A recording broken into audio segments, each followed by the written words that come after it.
from the Vintage Computer Federation. We are now live, and today for VCF Chat, we have former employees of NABU Computer. So it's really exciting to have them all together, probably for quite a number of years. I know they've had different reunions I've seen in the past.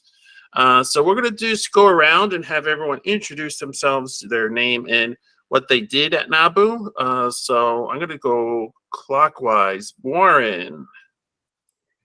Hey, thanks very much for having this today. It's very interesting. I joined NABU very young. I was hired by Bill Bourne, actually, who knew me from Bell Northern.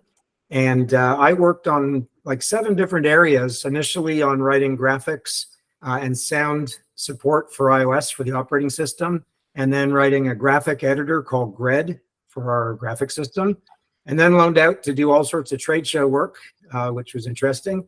Then did menu, mock-ups of the early main menu, and then wrote the real main menu, the very first version.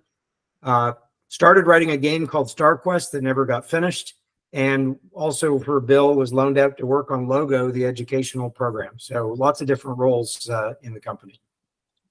All right, thank you, Warren. And DJ. Well, as you know, I didn't work at NABU, but my family has a deep, rich history in NABU. My uncle John Boback was good friends with John Kelly, who started NABU. The two of them started it, came up with an idea. I am talking to my family right now and gathering as much information as I can so we can keep that history documented someplace. My role in this whole thing is last year when the NABU surfaced, even though I had all this NABU hardware, and I'm sitting around a bunch of NABU stuff, which we can go through later if there's time. But I guess, made the NABU come back to life. It was a big, huge family thing for us. Everyone was very passionate. We thought it was going to be like the Internet of Things before the Internet became. So I felt like it was my responsibility when the NABU resurfaced to reverse engineer the ROMs, write the Internet adapter, write all the software, the cloud CPM, about 100 utilities. And thanks to Leo, we got it all up and running and put it live about a year ago now. Right, Leo? Oh, you're muted, Leo. You're muted, Leo. Oh, sorry, I'm muted. Oh, sorry. Yep, yes, it was a lot of fun. I forgot the mute button. All right. And thank you, GJ. So we have John and Donna Shortt. Hi. Hello. I'm John Shortt. I joined NABU in March of 1982. I actually moved from Toronto to Ottawa to work at NABU. Eric Antelo, who was the VP of engineering at the time, was my first boss, and he and I actually worked together at the University of Toronto Libraries. And he moved to, I think he moved to Ottawa late the year before. So my primary role sort of throughout the time I was there was managing the team of developers that develop games. In the early days, I wrote some educational software and did some kind of information applications, but primarily what I was focused on was managing the team that developed games. I met my wife there, Donna, and I'll let her introduce herself. So I had a really wonderful experience working at NABU Network for one packed year and learned an immense amount. I had done a certificate in programming at Algonquin College as an adult student. I had 2 children, 2 young children, and needed to find a job.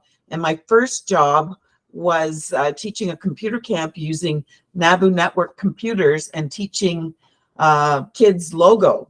And after that, NABU Network ran a job fair, and John Shortt hired me, and I took over the educational games development and the information applications, working very tightly with Jane Fordham, who's passed away since. But yeah, I had a really fabulous time.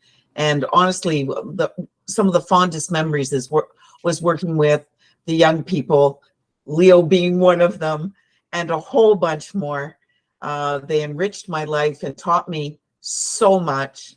And I also really enjoyed and respected the leadership at NABU. We have a friend that I've had and hold dear for so many years, Les Purley. So John and I worked under Les, and we are still very good friends to this day. I got so much, so much out of that 1 year. So grateful. Oh, thank you, Donna. I went on to have a full 34-year career with the civil service in IT after that. So anyway, it served me well. Well, good to hear. Next is Tim. I was one of those young folks that worked for John. Came out of college first year at about 19. Worked on 4 different games when I was at NABU. Still have it on my resume to this date. It was still one of the most fun places I've worked for. It didn't feel like a job back at the time. It was just fun. It was building software that was cool and using technology that was fresh. After just 1 year of computer science, I was really interested in seeing how things worked, and it was overall just a great experience. The only bad part was when it came to an end. Yeah. All right, and Brian Johnson, he's on there. He has been active in creating emulators. Brian, did you want to say how you got interested in the NABU, just very briefly? I mean, I more or less heard about it around November of last year when Adrian released his video, like probably most people. But I bought one because it looked cool and I was interested in playing around with it and adding it to my collection of old systems. And while I was waiting for it to deliver, I decided to start writing a MAME core for the system to allow emulation, so people that didn't have one could still enjoy the system, and people who wanted to develop would have a useful system that was easier to test and debug stuff with the built-in debugger on. So that's mostly how I ended up getting involved with stuff. All right, thank you, Brian. Bill. I'm Bill Bourne. I was one of the really early arrivals at NABU in the very early days, I think maybe before anybody else here. And I was one of the very few people that actually had some understanding of the microcomputer industry at the time and microcomputer software. And so I ended up kind of building up the initial microcomputer software team. So I wrote some of the initial BIOS, ROM stuff. I did some early prototyping of games and some utilities and architecture for how we can write games. And then I hired a bunch of people. So I was managing both the base software group and the games group, and built up that team to, I don't know what it was, like 20 odd people. But then I also left fairly early too. So I left before the computer was introduced and before a lot of the stuff was written. I ended up through NABU meeting some other people, and we started a games company. We reverse engineered the ColecoVision, and on the marketing side, we got the worldwide rights to the Wizard of Id and BC comic strip characters, and that gave us enough intellectual property to start writing games. And that I didn't stay very long at that company. I guess I'm a serial company starter. But that company stayed for was Art Tech Sydney, and it was around for about 30 years. All right, thank you, Bill. Leo, you're up next. So Leo has been done a few different talks at VCF, but anyway. Well, I'm Leo Binkowski. I've been in several roles at John hired me. Actually, John didn't hire me. McBETH hired me back then, and John was my boss after a little while. And later on, when NABU went through its phases, I ended up becoming the director of content because I was the last man standing, more or less. I because of that, and I was one of the last people there as developer, I happen to have a bunch of machines and a bunch of floppies that happens to have some of the games and so on. And that's what I used as a source to provide for DJ so that he could build the adapter. So that's where I stand right now. I still got stuff and I'm still trying to recover it, but it's 40 years old and it's creaky as hell. So I'm still working on it, but I'm hoping to get some other games like tennis and ATC out because I have the floppies for that and I've had a little bit of success in trying to recover the stuff off it. If I could just piece it all together, it'll be great. Anyway, that's where I've been doing these days. Thank you, Leo. Next, we have Michael. Hey there. I think I was employee number 3, if memory serves. And I was responsible for, suddenly I was handed the responsibility for managing a guy who should have been managing me. I was early 20s and he was mid 40s. So I learned a lot from Dave Weens. Together we made the games board. He did the hardware part, I did the software part, and we collaborated. There was really no management going on. It was, you know, we spoke to each other and we did what we had to do.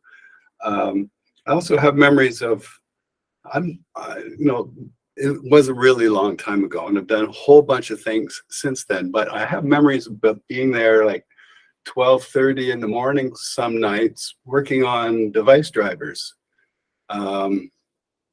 But I can't tell you which device drivers. I think there was something about booting from a modem, but maybe that was just a conversation. It all seems like a dream. I know that Bill and Angela and Dave and I, we all sat in the same fourplex cubicle there for a little while. And that was interesting. Angela's not here, unfortunately. I was hoping to say hi. I went off to Elmont after that. I cycled out there on good days when it was nice weather. Worked in the factory for a while. Made a cable head-end tester, a Gould SEL Concept cable head-end tester in hardware. I don't think I actually finished it. It's a great big board. And what I learned was that the techs, in some ways, know a lot more than an engineer because they know about put in more capacitors. So you gotta get all those bounces out because it was 7400 TTL logic back then. So we don't use that stuff anymore. But back in the day, you had to just fill the place with capacitors. Well, I didn't know that. I learned it though. So it was interesting to see how the practicalities of manufacturing would manifest when architecture, you never think about capacitors at a higher level. So I think I interacted with the game developers. They were downstream of me. I would make the hardware, but I'm actually not a video game player, never have been. I have no interest in video games. I like computers, but it's not for the video games. So all the adventures that those folks had, and I could see they're all really excited, it completely bored me. So perhaps that's perverse or whatever, it's just my nature. Years later, as I became an expert witness in US federal software litigation, I've been working as an expert witness for about 20 years now, exclusively. NABU would come up as prior art, and so I gathered a fair bit of stuff, as much as I could, and I'd shovel it off to, I forget the professor in Toronto who was gathering all of that for you folks. You've since inherited, you collectively, that the ones who are here, I think, might have known. I forget what that was, but there was a computer museum of sorts, and there was a NABU shrine. And when the case would be over, I'd shovel off the documents that I had to him, and he took good care of that, whoever he was. That was York University, right? York University. Yeah, that sounds familiar. Yeah. Yeah. So That person should be remembered, I think, for the valuable link he provided to today from yesterday. He really did put a lot of time in and care. And he was very helpful too. That was Zbigniew Stachniak who you talked to. I That's talked right. to him in 2009, and we had that big reunion in 2009 at the Museum of Science and Tech with him doing the demo there. But yeah, I had provided him the software then too. That's the last time I provided the software. And I think that's where we found copies of the Grunt Press, which is something we can't share publicly, but Some of them, yes. Okay, well, I guess, hello, everyone. All right. Thank you, Michael. Next up is Eric. Eric, can you hear us? Eric, you're muted. Eric, can you hear us? And maybe he can't hear us. All right. So, all right. Let's hopefully he can. I sent in a chat message there. I think he's rejoining audio for the looks of it. Oh, Eric, you can't hear you. I can hear you. I was getting feedback. Oh, twice. now we can hear you. Yes. Okay. Good. Yeah. All right, Eric. Why don't you introduce yourself and what you did at NABU? Okay. So you can you hear me now? Yes, we can hear you. Can you hear us? Okay. Yeah. Yeah. Yeah. Oh, it's a communication problem. I started at NABU with when NABU acquired Consolidated Computer, which I worked for before, and Bill Bourne actually came and interviewed me the very first time I met anyone from NABU, and I ended up working for him in the iOS group as we got going. I started doing games development. I was a junior programmer at the time, and I remember getting those boards that Dave Weens and you, Michael, were putting together and putting them into the Andycom 1100, the little particle board container for a computer that we use for development, and doing all of that work. And I remember all of us, Dale McKenzie and Warren, and we're all in the Outback doing crazy work to develop all these different games. And that, so, and yeah, it was a fun time. What I remember is the amount of energy, the fact that we're sharing these development boards across 10, 15 people with only 5 boards, and all of that sort of craziness that was going on at the time. It then sort of evolved, and we got to a relatively solid BIOS, which I worked on, and supporting all the guys like you, Tim, and Leo doing the games work. So yeah, it was a crazy time. All right. Thank you, Eric. We have Master Chian. Is that Bob? That would be Bob. I don't know how to change the name. That's my my internet handle, and I don't. It's the first time I've used this, so I don't know how to change my name. But yes, I'm Bob McNally. I started with NABU in '84 in sales. I walked in to the first training session and on crutches. I had sprained my ankle the day before playing touch football, so it was not off to a great start. However, I lasted there 2.5 years.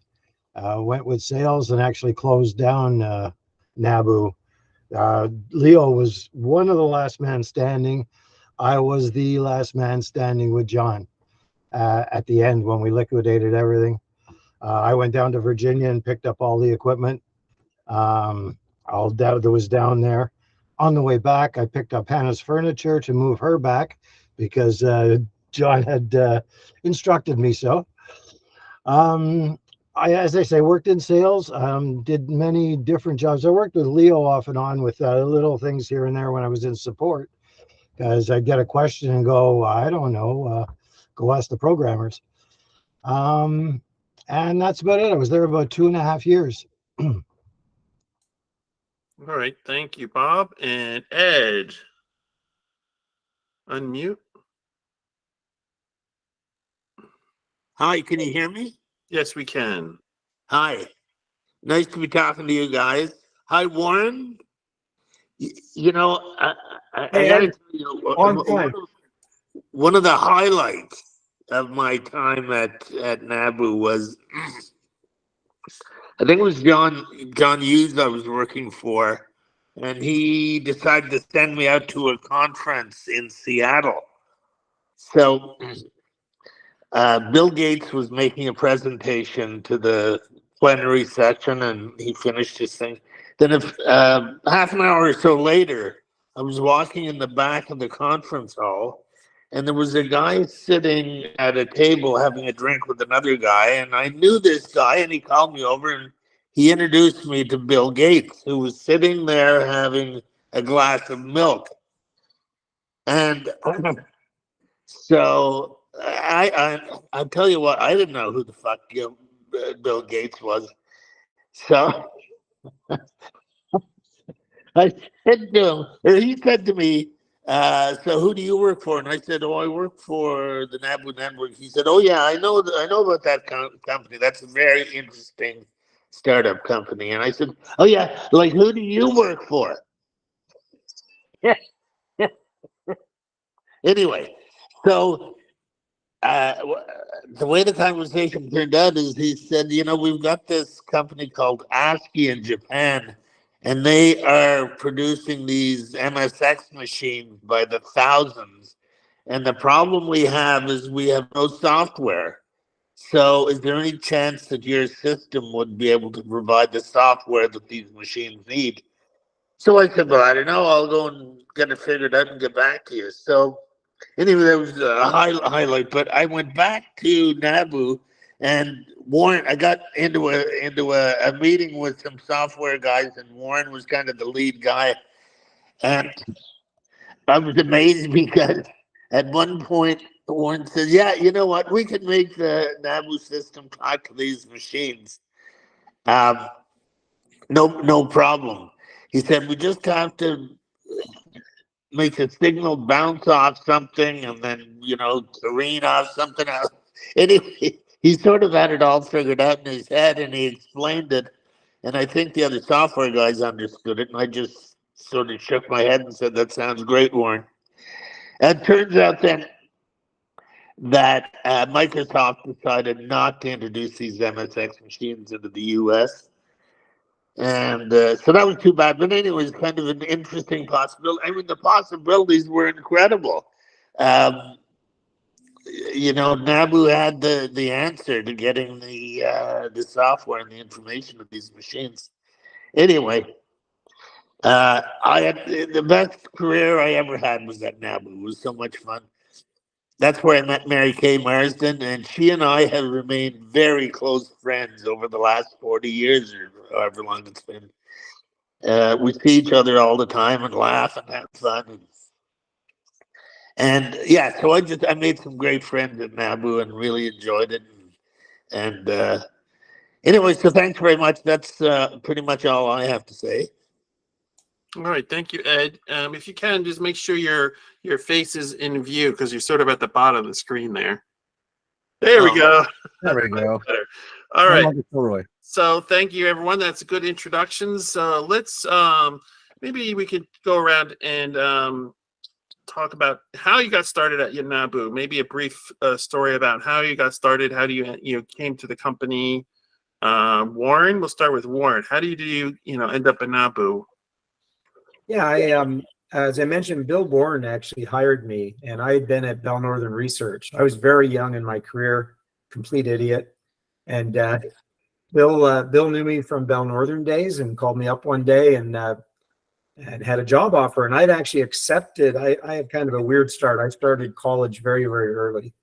And midway through, I was going to go full time. I didn't need this college stuff. And Bell Northern actually had offered me a full-time job, which was very unusual when you hadn't finished. And I'd accepted it. And then Bill came along with this cool NABU thing, and I went over, and it was astonishing here. And in fact, one of the things I remember is being paid to go play video games to do research. And at that age, that's a pretty cool thing to do. So I unfortunately gave my resignation to Bell Northern and joined, and learned a ton. It was absolutely, someone mentioned fun, and I think that really embodies so much of what NABU was, which was just really fun.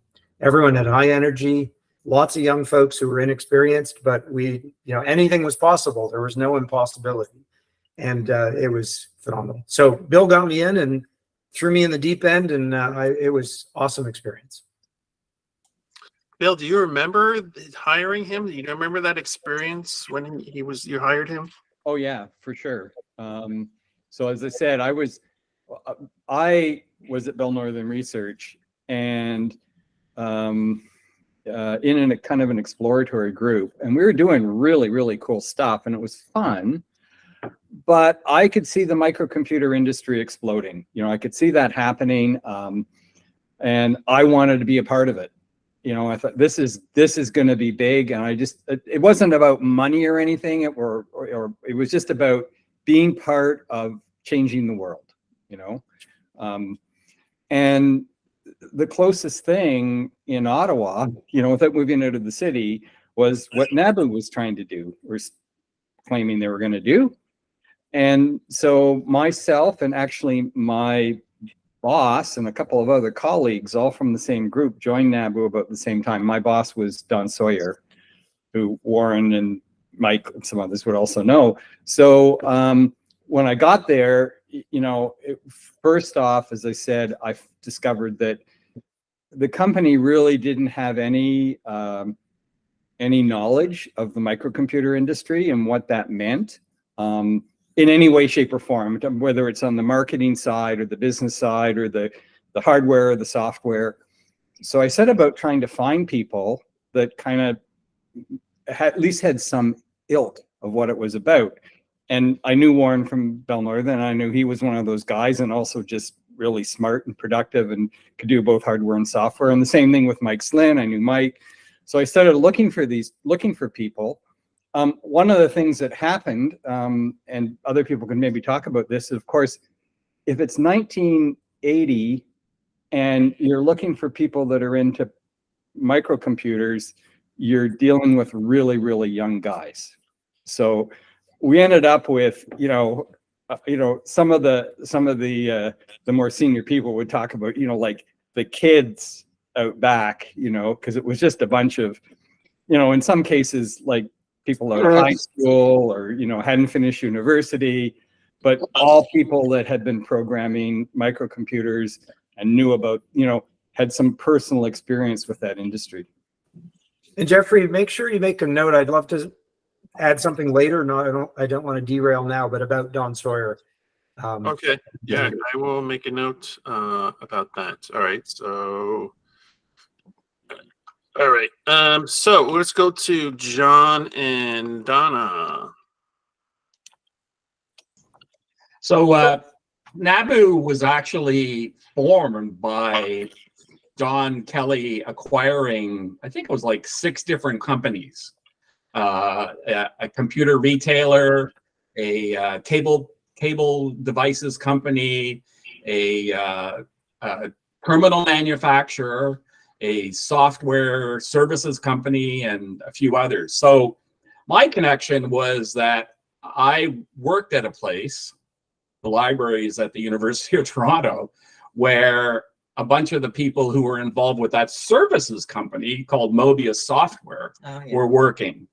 And so, I kind of, in the winter of '81, I kind of heard all this buzz about NABU.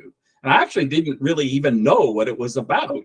But the guy who would become my boss, Eric Antela, left the University of Toronto Libraries and went to Ottawa to work with his friends who had been acquired by John Kelly and NABU.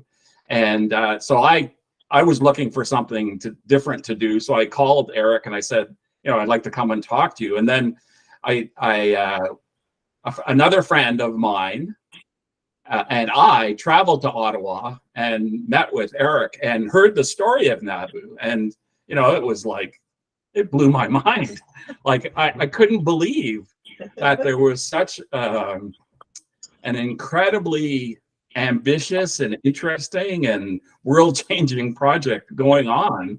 And, I had a chance to be part of it. So, I sort of jumped at it. And, I was there for like 3 years until, like Leo was maybe, Leo and Bob were the last men standing. I was pretty close to the end as well. But it was like exactly like Bill said, like we weren't there for the money. We were there for the challenge of building what we were building and the excitement around how, that had the potential to change the world.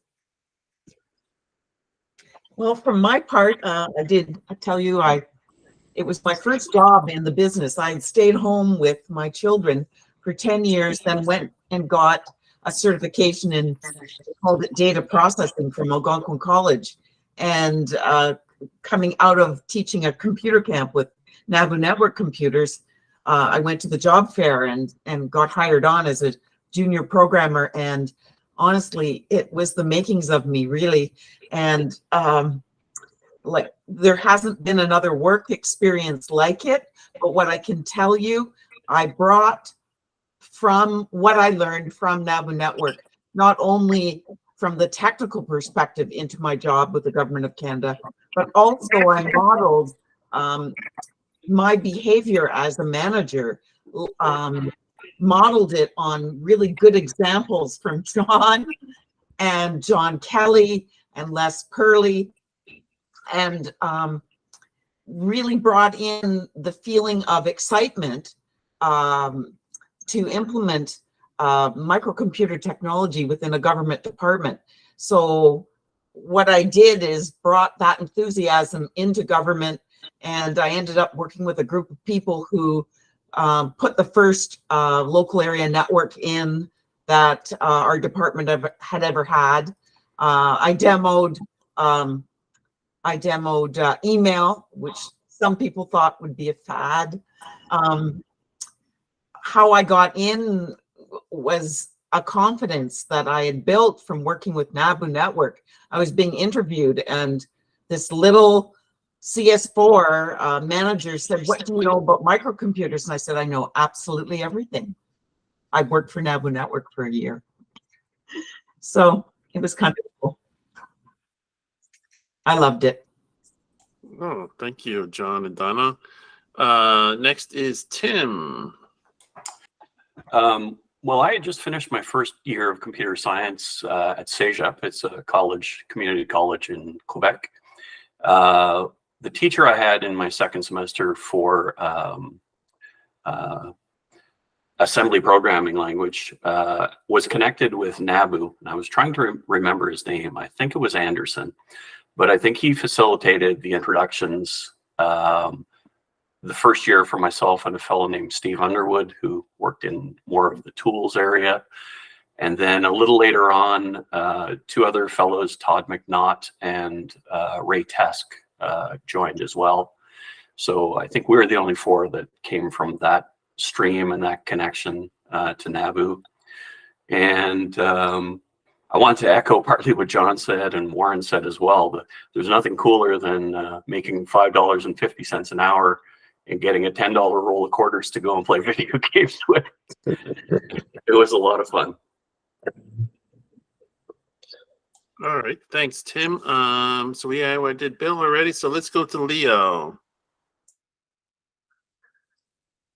Well, I had a little bit of a different one, and I explained it in our previous talk. But when I started, we're doing a computer camp similar to Donna, and it was the first Ottawa Board of Education computer camp. So what we did on it, we were using Commodore PETs at the time, and we did training and that kind of stuff. But we wrote a whole pile of courseware in BASIC, and Chris Wallace actually was the one that got interested in it. He heard about it on the news, so he contacted us because he knew we had software that we wrote because we said so. NABU ended up not using that, but they ended up hiring us right away. I think it was Michael Bate that actually hired me. He brought me. I was supposed to visit with Chris Wallace, but Chris Wallace was kind of flighty at the time, and he wasn't there in the office when he did the interview. So the receptionist took pity on me and actually introduced me to Michael Bate, which was his boss. And he talked to me for like half an hour, and he said, "You're hired. Go to the back." And that was the Outback that they're talking about, where they had 4 other guys, and we were sharing the NABU 1100s that had the wire wrap. So was kind of neat because there was 4 of us that came from the computer camp, one of which was Greg Adams, who's now director of AI at Amazon. The Laura Schenning, who did Runes in Fortran with Arthur Ham, and Pac-Man with me. She did the sounds for Pac-Man. And whom else did we have? We had a couple of other people, and I didn't think that they stuck. Oh, Chang Chow, which wrote the chess game. He was really, really cool. And he never wanted to be a computer programmer. He wanted to be a doctor, which was super hilarious. That's because he was really, really good at it. And I can't remember. We had somebody else come with us too. Who it was. But otherwise, after that, we just started in the summer of '82 and literally absorbed everything that was going on at NABU. And we were there for like 16 hours a day. I would talk to like Mark Vigder for hours on end about how the hardware worked and stuff like that, because I knew nothing about hardware at the time. And most of the engineers would actually explain everything to you, which was really cool. And that's how I learned that the keyboard had its own processor and we could support paddles, but we couldn't at the time. Like Brian was one that figured that out. But we worked in the Outback for like just a few months, and then we moved to this other place, which was Roosevelt, and John became our boss at about that point. And then one of the interesting stories was John got a call because several of us guys were there on Christmas Day. Like literally after we opened up our presents, we were there. And so we put on our timesheets that we'd work like 12 hours on Christmas Day, and HR didn't believe us. So they sent all the timesheets back to John to approve it. And he said, yeah, they were there. I mean, there's lots of witnesses. So that's an example of how much we were interested in it. We completely forgot about our presence, and we were there Christmas Day working on code, and I had several machines going at once because I knew there was nobody here. I could use 3 machines to do comps and compiles and that kind of stuff, which was kind of fun. So that's how I essentially started there. And then we moved on to doing other stuff. We moved around to the Baxter Center and that kind of stuff. And I became full-time with Tim Ranger at one point. That was kind of neat. And Leo, I remember when you came in. I remember when Michael brought you in. I was super young when I started. And then here's this really young guy comes in. It was ridiculous. You were quite young when you started. I was 18 and Greg Adams was 16. So that's how young we were going. So I thought that was really neat that we could. We were actually. I remember I hung around you a lot. I bought a motorcycle because you had a motorcycle and that kind of stuff. And we went to Fuller's at 2 a.m. to eat breakfast. That kind of stuff. That's because we were there all the time. That was kind of neat. So that's essentially how I got my start, Jeffrey. All right, thank you, Leo. Michael, you're up next. I guess I get to say a few words. So yeah, I was at Bell Northern Research also at one point working for Avon Chipness, who Bill had introduced me to on the Teledyne terminal that Bell Canada and Northern were thinking about at least showing around. I don't think they really had a go-to-market plan, but there was this thing in the back room, and it could process data and it would show you funny little pictures. I guess that was helpful in the NABU experience later, because the technology was pretty similar. I think it was the TI-9918 chip that was used. And that was quite a remarkable chip for its day. Texas Instruments was, I think that was one of their better chips. They're no longer with us, that company, and they had quite a run for a while. But the 9918 was really quite an amazing chip. It was interesting also to see how the NAPLPS standard was developed, and Lucent sidelined NABU in quite effectively. Took them out completely. The Canadians never saw it, how it happened. They did it in the standards process, and they did it in the market. Not that it really mattered, because the market wasn't actually ready yet. But to see how the Americans would deal with the Canadians was quite an education for me. That's the first time I had seen that kind of behavior. Right from the R&D, how they would do R&D, and then publish the patents and prosecute the patents. I got to see that over an extended time period. And it's been an object lesson in how to understand the business of technology from a legal, a marketing, and a technical perspective, because you've got to have a comprehensive strategy. They had that. NABU didn't. and Bell, BNR, NT didn't either. The Canadians were good at coming up with ideas, but as far as going out to the marketplace and making money, nobody really did. But you could see that, or I started to realize that there was something to learn here from the Americans. It wasn't going to be necessarily pretty, but if you like to win, you got to pay attention. And one thing I remember very strongly about my time there, Canadians are really quick to be self-congratulatory, tell each other how great they are. But that doesn't really matter, telling each other how great you are, I think interferes with the humility and the fear you have to have in order to succeed. You have to be, the Intel prefers that you're paranoid. I don't like to be paranoid, but to be uneasy, not to be cocky, to think if we're going to win, we have to push right through past the end and think about how we're going to make that. So that's one of the reasons why I left Canada and went to the United States, because I needed to be there and absorb that. Canadians still haven't, a lot of them still haven't figured it out. Now, some have, obviously. Shopify is an example of they had a good time there.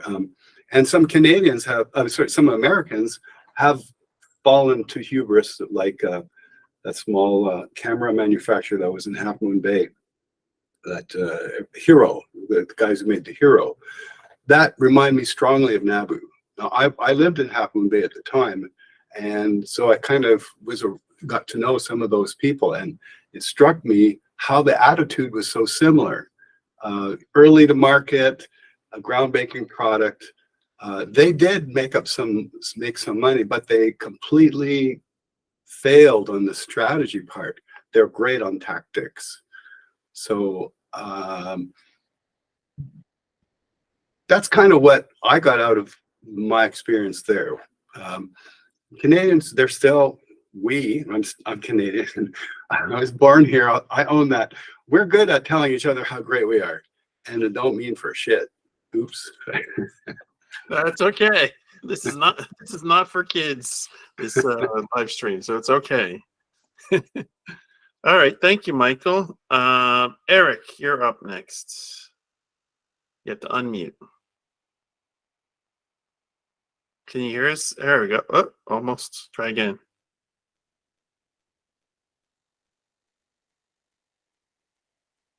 Eric, you're still muted.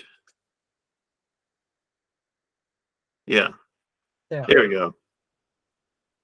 All right.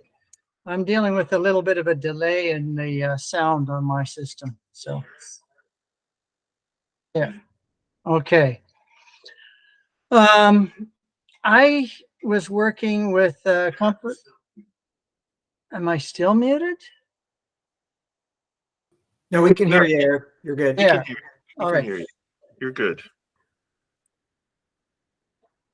All right. So I was working with a company in Toronto, and NABU purchased that company, and they said, we're going to now all write games. And we thought, oh, that's kind of cool. And we practiced a little bit. They sent us an Intellivision, and we played with that. And then Bill Bourne came down and interviewed some of us, and I decided to move up to join the group. And it was really quite an interesting place, as you guys have said. There were so many people from 5 different companies that all came together, and the energy in there. We're doing something completely new, completely different. We're dealing with the hardware as well as the software, a transmission, games. It was sort of, and I just found the energy. It was just fun to work there, and to see this thing come together. I stayed with the company through till 4, so I was there 2.5 years. I came early '82. It was a real interesting experience. I would never done that again, or never repeated. It took a lot of energy, but it was immensely enjoyable. And all these people here that I haven't talked to in years, and it's just good to see some of the faces again. All right, thank you, Eric. We have Bob. You're up next. Well, I started a lot later than all of you guys. Once the machine was built, ready to go, I was one of the ones that went out in the street and sold it. Home demonstrations is where I started. Before this, I really did not work in tech at all. I had a TRS-80. I've been interested in computers for a very long time, but never had a working position. NABU sort of set off my career, because my career did extend to IT throughout. But as I say, I'd slog those 2 great big boxes into houses and unpack them and set.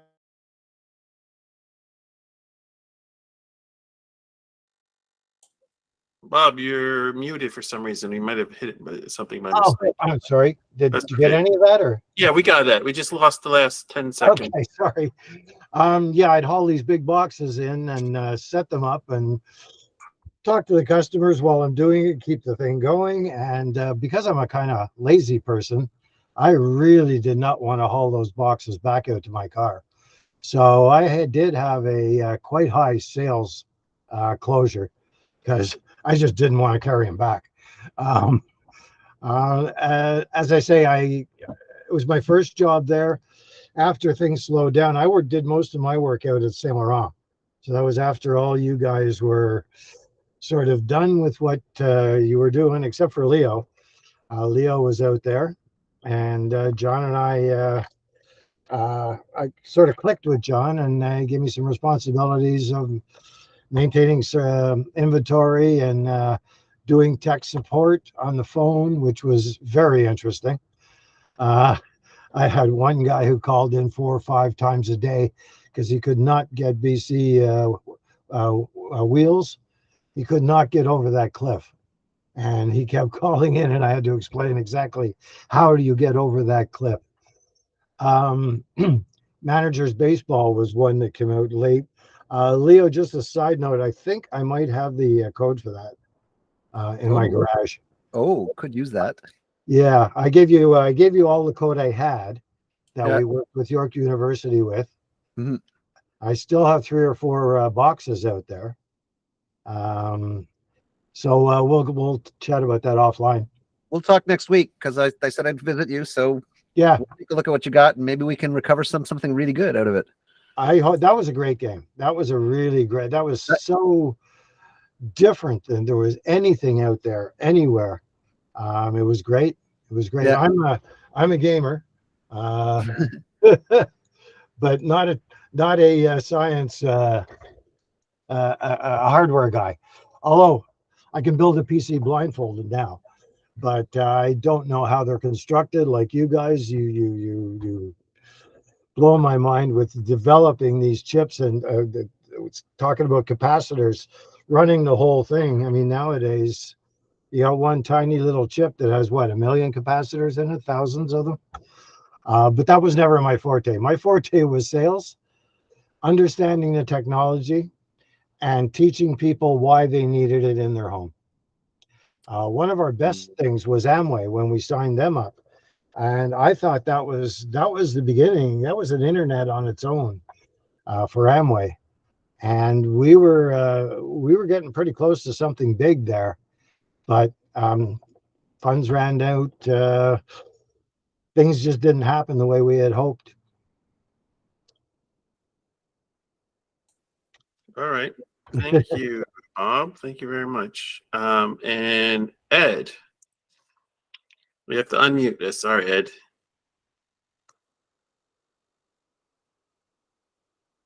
Ed, you have to unmute.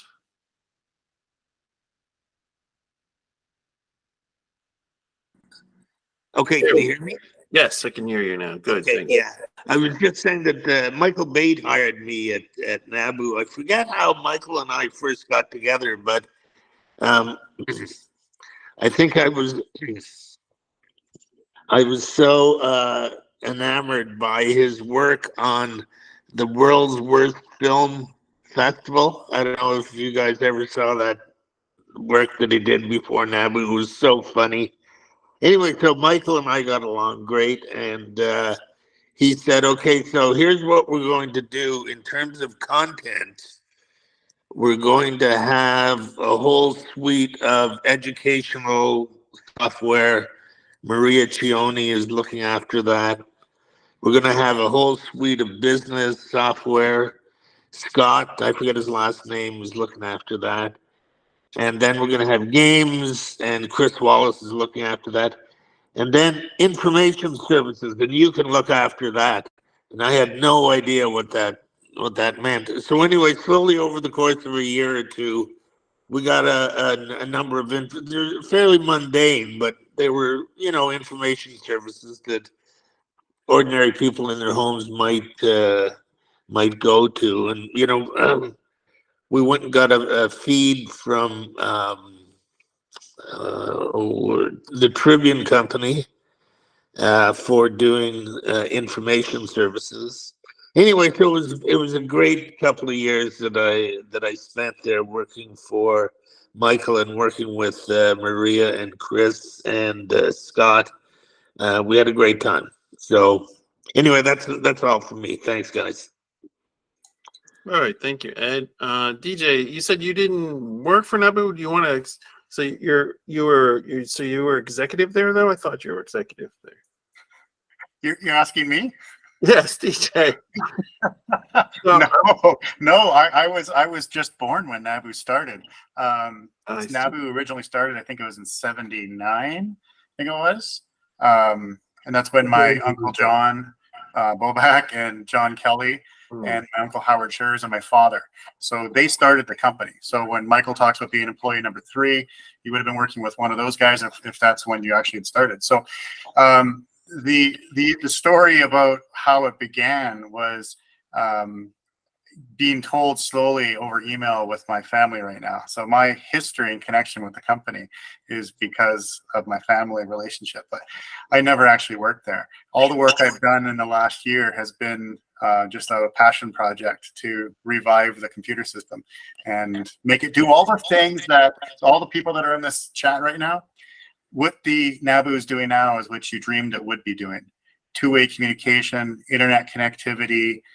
It's playing music with a jukebox slideshow. I even made it talk. I was able to use a sound processor and actually use a little bug inside of it to be able to make it click super fast, to be able to make speech synthesis, make it play digital audio.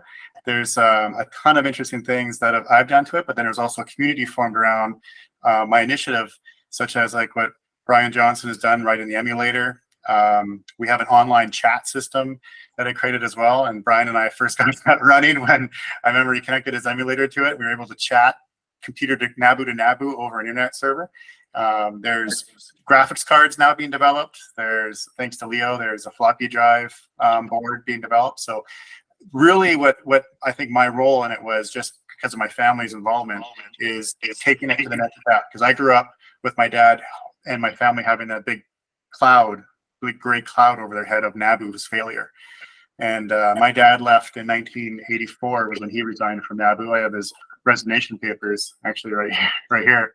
And at that point when he left, my family had kind of walked away from it because things had, they weren't getting any more investment. And then that's when Leo and Master Twin, we knew guys were the last man holding the flags at that point.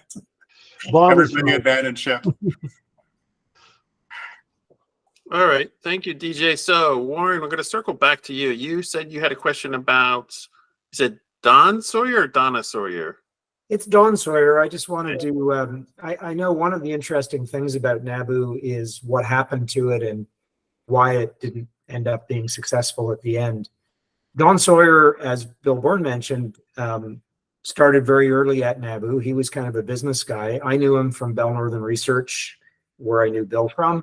And Don's claim to fame in the early days, at least when I knew him, was he was kind of the guy behind Display Phone, which is another interesting thing that came out of Bell Northern Research.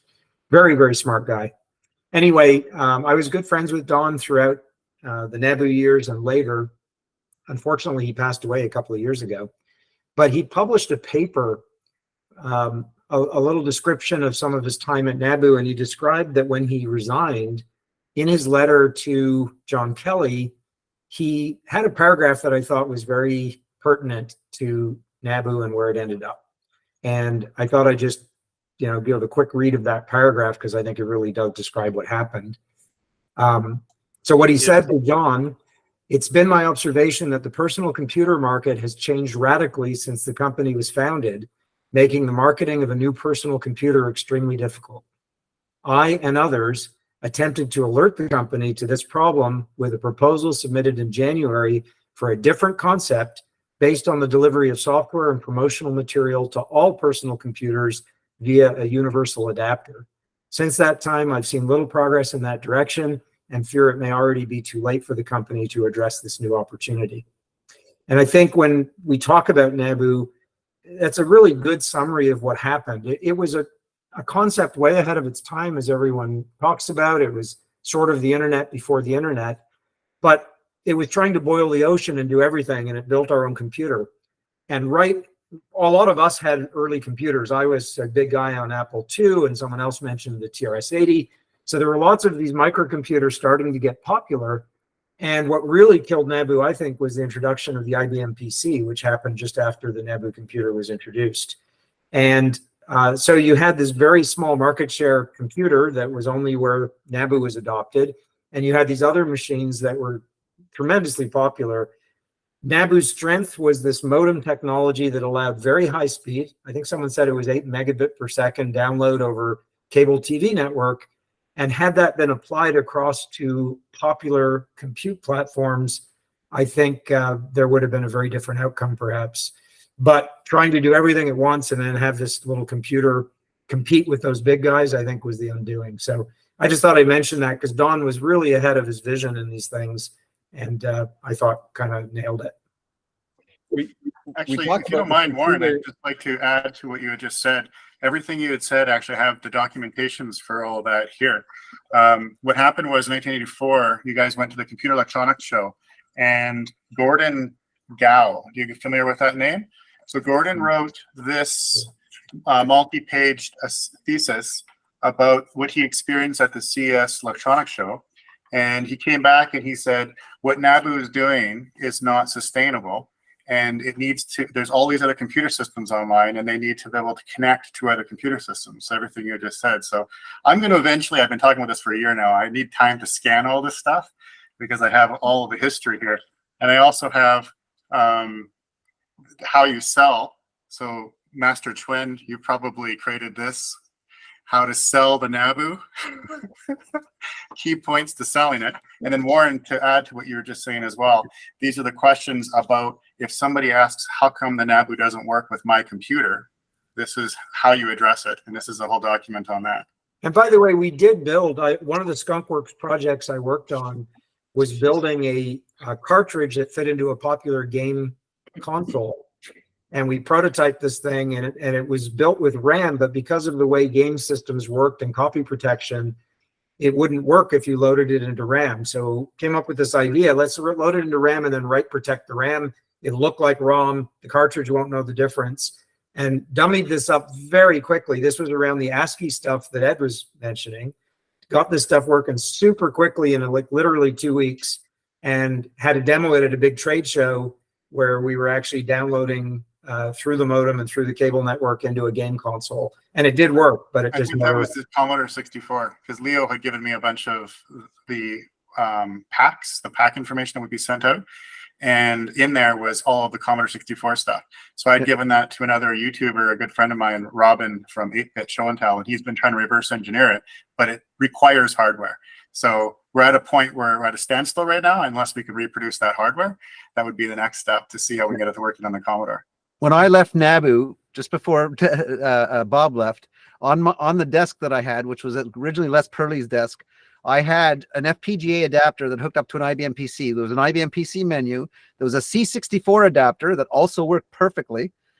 And the new one that I got dropped in my lap literally a month before I left was the FM adapter. And I had a little bit of time to play with that. It was literally broadcasting the cycle on an FM channel that was in a dirty part of the band, like was in an experimental part of the FM band. And it was really, really cool. That one was the one that I thought was going to be the one that killed everything, just because we weren't beholden to the cable companies any longer, because one of our big problems was they were gatekeepers and kept us from essentially expanding quickly in their markets. So those Warren, those adapters did actually come to fruition. They were small. They were this big, not the big box, and they were made of they were FPGAs, so they were prototypes. So they were really, really nice, and they worked, and they were not hot, and they went at like 5 volts. They were everything that the original NABU adapter wasn't, right?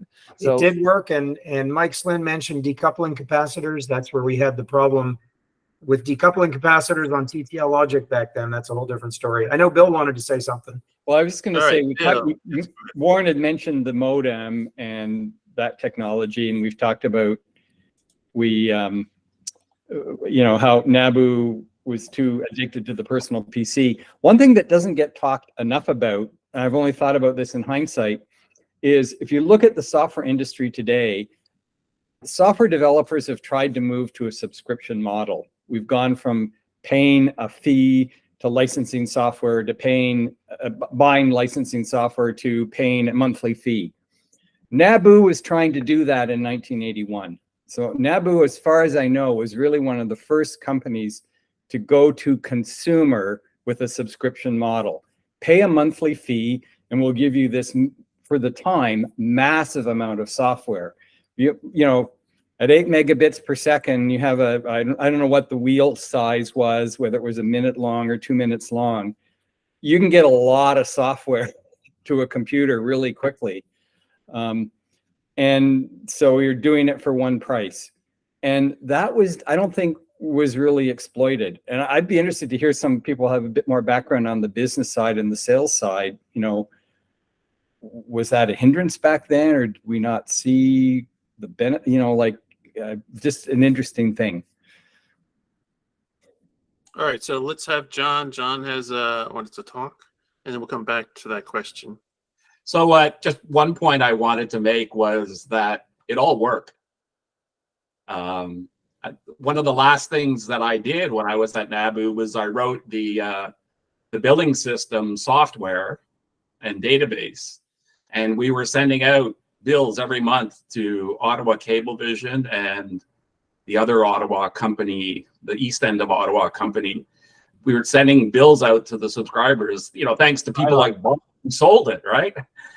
So it all worked. And, you know, I think my own view is that what was missing was our ability to build a community. And the reason we couldn't really do that to the extent you might imagine was that the technology was inherently one way.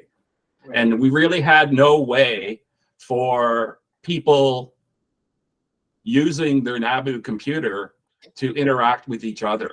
And I think what we shortly saw in the years following, like as early as 1985, that, you know, systems where people could connect. And I'm thinking of like the Well. The Well was a online bulletin board system that sort of was not mainstream, but very popular. And, you know, we didn't have, we had a platform where we could have delivered that capability, but we didn't have that kind of that downstream connection to the people using our computers. So, and I think basically when people say we were ahead of our time, I think it's true, but I also think that, you know, you could sort of take a very cynical point of view and say that the whole concept was failed and was never going to work because being inherently one way wasn't going to be what became commercially successful. I think the opportunity was there for us to deliver on that, and you know, we basically ran out of money before we saw that that was the case. Although we did talk about like using modems for upstream communications and having a low bit rate upstream. Recognize that cable companies were a long way away from going two-way on their network, so that eventually happened. At the time, I thought that was a dumb idea, but now I think, you know, if you had a way, you know, we had the VAX computer that ran the APS, remember? To get people to dial into that and play chess against each other. Like how many bits per second does a chess interface cost? Very little, but that sort of thing. And I you know, one thing I noticed is that one of the first things that DJ did was he built a chat system, right? So that people on their NABU PCs could interact with each other. So I think we needed to be bolder. Like I get the point of view that we were trying to do everything, but I think there was this one little thing that if we had done it as well, would have made a difference. Would have made a difference. Yeah. All right, thank you, John. Bob, you have a question or comment? No comment on that exact thing. That was the big problem with Amway when we tried to do that with all their agents. They could send flyers, they could send information to their agents, but they wanted to be able to order online and send the orders back. So just getting all the information was good, but it didn't really fulfill their needs where they wanted them. And that was one of the downfalls that stopped the Amway project. Warren. Yeah, I was going to mention, I'm pretty sure, it's a long time ago, but I remember speaking with Bruce Hempel and the head end guys, and there was an ability to do some uplink. It was just that when you think about a cable plant, which doesn't have the cleanest connections, and a lot of consumers at home may have their, you know, things not terminated properly, it looks like a massive antenna. And so you get all sorts of noise coming the other way. And they were able to get some signal, but it was just so incredibly slow, they never implemented it. But there was a talk about doing it. It just never worked out. Michael. So people are using the word failure. I never thought of NABU as a failure. It wasn't a success, but I want to push back on the idea of failure. It was an idea, it was a new idea, and progress was made in a direction which had the general motivation was a little bit fuzzy because it was very early.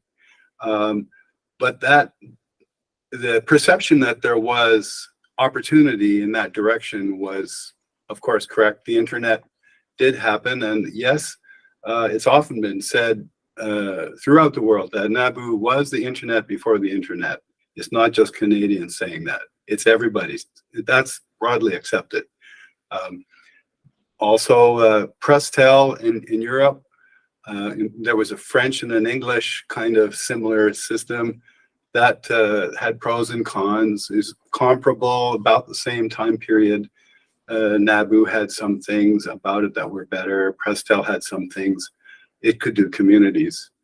The problem with the phone uplink is that phones were very scarce commodities back then. If you're going to tie up your landline, you're probably a bachelor.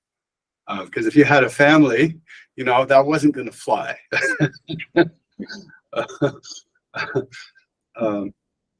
NABU was a solution in search of a problem. And it was such a big category that there wasn't, you would really need to have, I don't want to say killer app, but you need to have a strong motivation for the large infrastructure development that would happen that could carry this whole thing. So what was it that made the internet work? I'll tell you. Pornography. You laugh. It's true. And gambling. So, and gambling. Where I worked at Bell Northern Research, to say we were in like an advanced, like a researchy, and we did contract work for Bell Canada, and they were talking about the future of communications, and there, in that document there was a whole chapter on vice, was saying there is a massive amounts of money to be made in pornography, gambling, and drugs. You just have to figure out how to do it legally. Exactly, and so.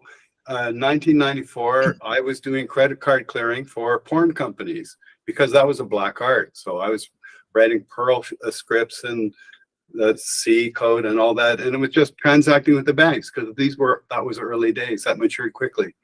So if NABU had decided it was going to go into vice, and it could have, but it was just never on the table really, that would have provided the impetus to pay for all the necessary infrastructure. Maybe it was not palatable. It would be probably easier to do today because mores have shifted quite a lot since then. But that's what it took to get the internet started, was the fact that there was so much unmet demand for things that people were willing to pay too much money for. And without that strong motivation by a lot of people, it's hard to lift something so comprehensive off the ground. So no, don't use the word failure. I think that's misguided. John would have never gone for anything like that. The porn or the vice or any of that. That was not him. To each their own. Yeah, I'm not judging anything. You never would have been able to sell it to the cable companies, I think, in that day, because you said the rules were different. Yeah. Right. All right. So if you give an engineer a problem saying we need to have a pub sub arrangement or some way of pushing out content, solve the problem, they'll look at all kinds of things. I thought the FM idea was fabulous. And you know, there's been pirate radio stations out there. This is basically a pirate radio idea. Who knows if the FCC would have done anything or not? The big market is always the US. So some of the things that I've learned over the years is if you're going to launch a consumer product, start in the US and radiate from there. But that wasn't general knowledge back in those days. And we all came out of telephony. It was the telephony industry morphing into the computer industry in a way. So in the graduating class that I was with, I took a year off between third year and fourth year engineering. So I knew one cohort, and then I stepped out of the line of fire for a year, and I came back and I graduated with another set. Everybody went to Northern Telecom. The whole graduating class hired by NT, pretty much. I had already been at BNR because I had been going through school, and Bill, of course, was there as well. I worked for TCTS and Bell and all that. So you could see the mindset was very regulatory because Canadians are regulated, and we're all trying to be very PC. But the rest of the world and where the money is, isn't in that sort of behavior. You're not wanting to set up a bank, but the banking app, which was, I thought, a good idea for NABU, was indicative of, I think, the total mindset, because that got pushed forward in the story, maybe more than it was actually going to be used, because the banks weren't ready then. Whereas, let's get back to porn. Porn would have also hit the news, but it would have moved some money too. So I actually wanted to bring DJ in on this, but it was another comment. We're talking about why failure. So I was there very early, and I saw some stuff that went on very early, and it's something that's, again, not talked about a lot. In the very beginning, the NABU network and the cable and the PC was actually a relatively small part of the time and attention of the executives. The objective, and I heard it stated literally as this, was to be the IBM of Canada. They were going to, NABU was going to take their money and dominate the IT market. So consequently, we bought a retail personal computer store company, Computer Innovations. We had a fairly large R&D investment on a business computer, the NABU 1600. We bought Consolidated Computer, you know, who was into data entry systems and commercial computers. We bought Volker Craig, a terminal company, you know, and there was all of this money spent building a fairly large organization in areas that were not really related to the personal computer industry from the point of view of building a personal computer, building communications, and building the NABU network. That used a lot of capital and also a lot of share of mind, you know, like at the executive level, the focus. One of the things I learned from NABU was, if you're going to do a startup, focus.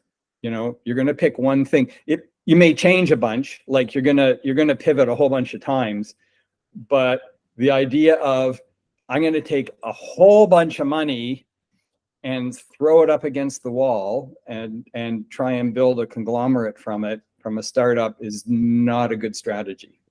No, it's all about DJ, you may have, you know, you're closer to the executives, so you may have some thoughts on that. Everything you just said actually is dead spot on for the conversations I'm having with my family. My dad at one point explained NABU as having more executives than employees.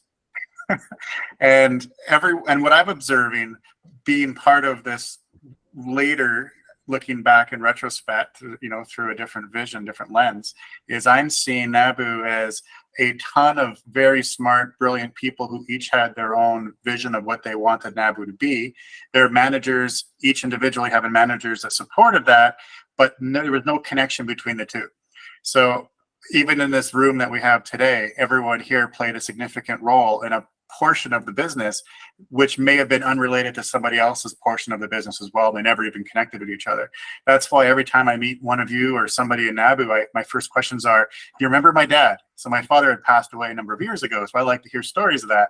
But being a company that's as big as NABU grew to be, there were so many segmentations that nobody really connected and communicated. And I think the struggle that Mike pointed out and that John Shortt was talking is, John Shortt pointed out originally, which was the bidirectional communication with the consumer. And that happened internally too. So internally, the entire theme was alienated and little islands of development, and their product itself was a island of one-way communication. You take what I give you, and I don't care. You have no way to tell me if you like it or not. just take it. So yeah, what you said, I think, resonates quite a bit from what I've been hearing from my family. there were 9 companies that were pulled together, and 9 different cultures, 9 different points of view, major points of view. and it was, you could just see from the body language as all these thousands of execs would parade by how different they were. Ken Lease would stick out like a sore thumb in my mind. You know, for example, just to name names, but there are other names. The Dave Weens, who I was supposedly the manager of, you know, forget that idea. I mean, he taught me so much. Anyway, he had a direct line to Danny Doyle because they were buddies. And, you know, if I ever wanted something to happen and Dave would agree with me, it happened magically, because he just, you know, talked to somebody and, you know, things would happen. It's funny how that was. I don't recall ever being in a meeting. So I guess, Bill, you were probably in a bunch of meetings, but me, you know, I was spared, kept my head down. All right, John, you have a question, comment? Well, I just wanted to comment that, you know, this point of view, this perspective of the impossible task of pulling together 9 distinct cultures, like that's just like so right on. And like, you know, I remember going to a company event where all of the people from the various companies were together. And, you know, I was sitting with a bunch of people who were with with Computer Innovations, the computer retailer. And the discussion around the table was, well, everything would be good if you guys trying to build the microcomputer could actually get something working and done, and the whole company's going down the tubes because of you guys. And that was kind of typical of the kind of you know, the kind of lack of cooperation or lack of, you know, maybe lack of overall vision that existed at the company. But the other point I wanted to make was, you know, we talk about these you know, senior executives who came from all those different companies. And I think, you know, maybe we should have a little bit of sympathy for those guys as well, because they were put in very difficult positions, all of them. And, you know, there was a reorganization every 3 to 4 months. And, you know, people got, the VP of engineering was this guy 1 month and another guy the next month. And, you know, there was a lot of turmoil at that level as well. So it's kind of indicative of the, you know, the state the company was in. But it's also, you know, I kind of feel sorry for those guys to some extent. All right, DJ. Yeah, so while you were talking, I was listening and also going through some papers, and I have here the NABU Network Corporation Notice of Annual Special Meeting of Common Shareholders. This was dated May 23rd, 1984. And what's interesting about this one is just, you got to think about the size of this company, okay?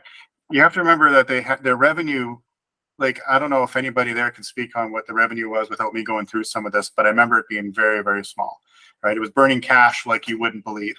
The number of employees, the company was so big that I have letters here written by the warehouse workers about forming a union in NABU. That's how many employees there were, and that's how much they had just in their factories alone, okay? So they were burning, hemorrhaging cash, where Japan and China were manufacturing computers out, you know, at the wazoo.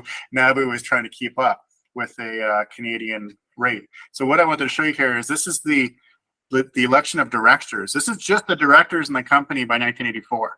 It's an entire page long and half a page on the next page, okay?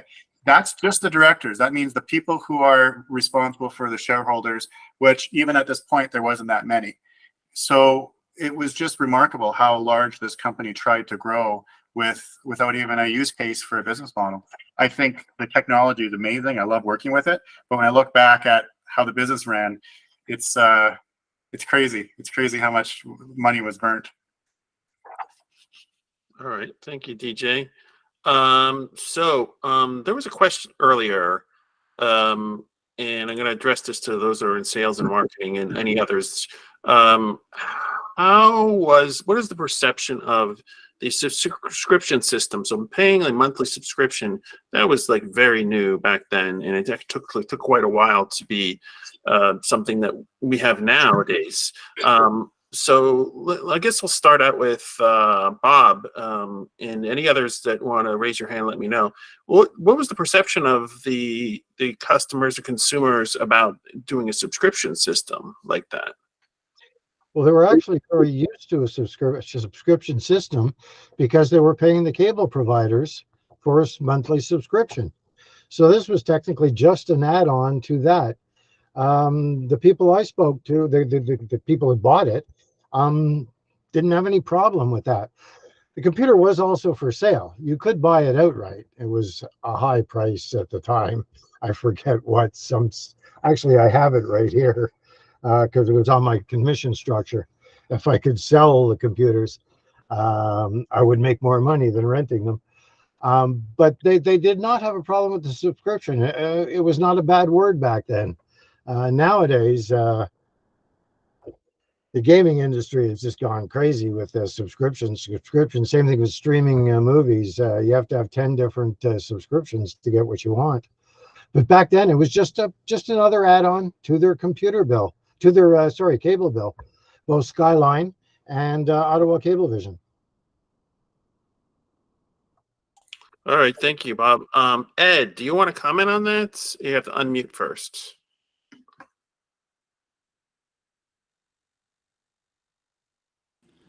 There you go. Hi. Okay. So, you know, my experience with the pricing or the sales process is very scattered because I was down with Arthur Ashe and Mary Kay and I forget who in Virginia, setting up the NABU office there, and you know, nobody was ever very clear, it seems to me, on what the pricing model should be and how the billing should work and all that sort of stuff. It was like the place was run by engineers, and I think that there was probably a piece missing that related to the, you know, the reality of the market. And anyway, it's still a very exciting environment to be in. Anyway, I don't have anything more to say about it. All right, anybody else? John or anybody else have any comments? Yeah, I dug out the document. I had it right here. Okay. You could purchase an NPC for $40 back then outright, or pay $15 a month for rental. So surprisingly, I mean, for 3 months rental, you could buy a PC, but they were not selling. They were not selling. The disk drive was $35. Printer and cable, $35. Games controller, $1. And the logo manuals were $1.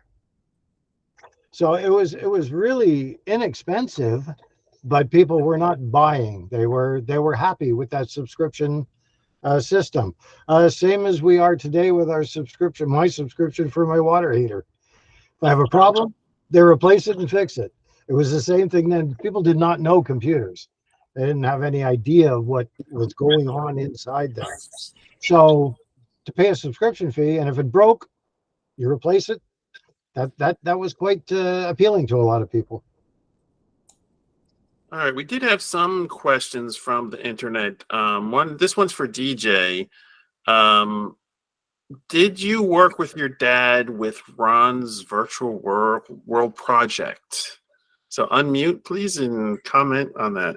Yeah, that's funny. Okay, so somebody's from Ontario. So my family started NABU, moved to when NABU fell apart. They started Apple Canada, and then my dad was at Apple Canada for a long time doing prototypes and fixes even for the Macintosh. And then in 1986 or 87, I think it was, a guy he used to work for when my dad was a teenager in the 70s passed away and left him 1/3 of an amusement company that actually owned video games. an arcade company. So he had this 1/3 of this company, and 2/3 were left to this guy's wife and his son. So my father left Apple, moved back to Northern Ontario, took out a mortgage on the home that John Bobak, who started NABU with John Kelly, lived in, that he was born in. It's my dad who is living in this house now. Took out a mortgage on it, purchased back the 2/3, and purchased the 2/3 of the company, and started a video game company in Northern Ontario, which ended up growing across all of Ontario into Winnipeg, into down southern, into Toronto, called Selectomatic Games. And then from that, he created his vision, which was something called Ron's Virtual World, because Ron was my dad, and Ron's Virtual World was like the largest arcade, surprisingly, at its time in Northern Ontario, as well as all the way to Winnipeg. So yes, there was a period of time where I worked there, but more interesting than this, we mentioned Robin from 8-Bit Show and Tell, and if he's watching right now, he's probably like, no, don't say it. Robin used to work for my dad as well at Ron's Virtual World. So when my dad finally passed away and had all the stuff, the reason why I have so many video games and computer systems you'll see in a lot of my YouTube videos, and pinball machines and jukeboxes, is because of the history with my father running an arcade company following NABU. All right, thank you, DJ. Another question is, can anyone comment on NABU in Japan? Yeah, I can. I talked to Eric Antela a few weeks ago, and he told me a little bit about what's going on with NABU Japan. He said that they sold the rights to ASCII Microsoft for $100,000 to, and that was it. 100,000. That was it. And they made their own computer. They made their own version of the NABU. They're using the specs that they had. It was an all black affair. I saw a picture of one. I've never seen one for real, but I've seen a picture, and it was a completely Japanese keyboard, but it was otherwise the same NABU keyboard, and it looked like the same unit. It was just that it was all black. I think it was in Osaka where it was. I can't remember, but it was Kei Nishi's hometown. It was he was a super strong advocate. He was the one that really pushed MSX out, and he visited us many times, both at when we were at the Baxter Center, and even when we were in at Saint Laurent, we were in our last legs. I remember seeing him at least twice there, and Japanese execs and that kind of stuff. And they were showing us like the new, what they called the AVDP, which became the 9118, which had 80 columns and all kinds of wonderful bit blitting features and that kind of stuff. And they were trying to pitch it for a new NABU kind of thing, or what was going to be an MSX2 at the time as well. But essentially, that's the extent that I know about it. Eric Antela would know a whole lot more about it because he did all the paperwork for it. So if I can get him to comment on it, that would be great. But that's essentially all I know about what happened as far as NABU Japan went. And I can talk a little bit about our experience licensing games from Japan, because I did a trip there. So I think it was the summer of '84. Mr. Sato from ASCII Corporation visited us at the Baxter Center, wanting, I think following up on the discussion that Ed mentioned, wanting to license a bunch of our games to roll out on MSX. And so we kind of realized that the MSX content was a big opportunity for us in terms of licensing titles to put on the NABU PC. And Chris Wallace and I took a trip to Japan, I think in September or October of that year. And we actually wound up meeting with all of the larger MSX development shops, people developing MSX games, and including companies like Namco, who we licensed Pac-Man and other games from. We visited Nintendo and got to speak with the VP of North America for Nintendo in Japan. And he basically told us, we're not interested in talking to you because we have a big launch coming in North America this Christmas, which they actually didn't deliver on, but Nintendo became something quite big thereafter. And there was an ASCII computer. ASCII was, at that point in time, Microsoft's Japanese operation.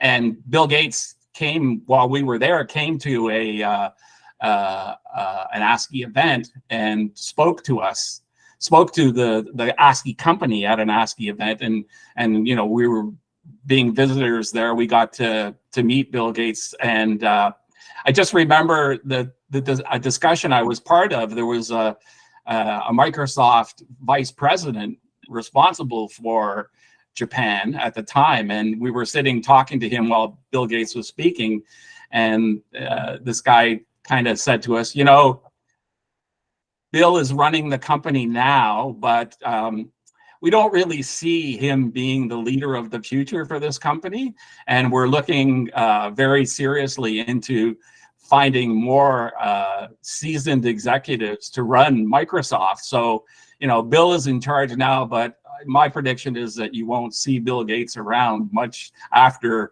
next year. And, you know, as we all know, it was a very different story.